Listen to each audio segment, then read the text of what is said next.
Your Honors, I am James McCulloch, representing the Second Bank of the United States. We are here today because the state of Maryland has imposed a tax on our bank, which we believe is unconstitutional. The Second Bank of the United States should not be subject to taxation. The First Bank of the United States was shut down in March 1811, leading to a significant economic downfall. In April 1816, President Madison signed the bill creating the Second Bank of the United States. However, the operations of the First Bank had sedated the success of our state bank. Therefore, we passed a law to tax the Second Bank of the United States. The Maryland State Court has ruled that the Second Bank of the United States is unconstitutional. However, we contend that the Constitution grants the federal government the right to establish a bank. The Constitution does not explicitly grant the federal government the authority to establish a bank. Our state has the right to impose taxes on institutions operating within its borders. The federal government has implied powers under the Necessary and Proper Clause of Act Article 1, Section 8.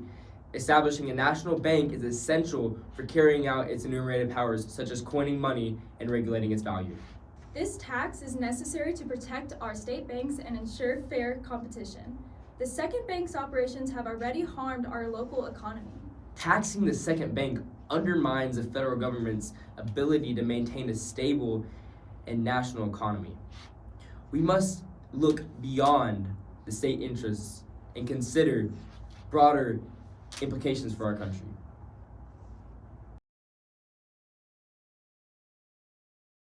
Your Honors, the Second Bank of the United States is a federal institution established under the authority granted by the Necessary and Proper Clause of Article 1, Section 8.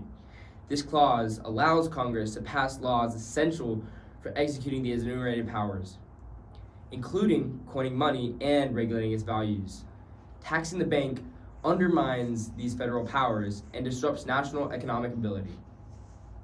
Although the states hold the power to tax, they do not have the power to tax federal institutions. The constitutionality of the Second Bank is upheld by the Necessary Proper Clause. This clause grants Congress the authority to establish a bank as means as to carry out the enumerated powers. Thank you, Your Honor. This ruling assures the stability and functionality of our national economy. The ruling of the lower court is overruled. The Second Bank of the United States is constitutional. The elastic clause relating to Article 1, Section 8, Clause 5 affirms the United States shall have the right to coin money and regulate its value. The supremacy of the federal law over the state law is upheld. The Second Bank of the United States shall operate without state interference.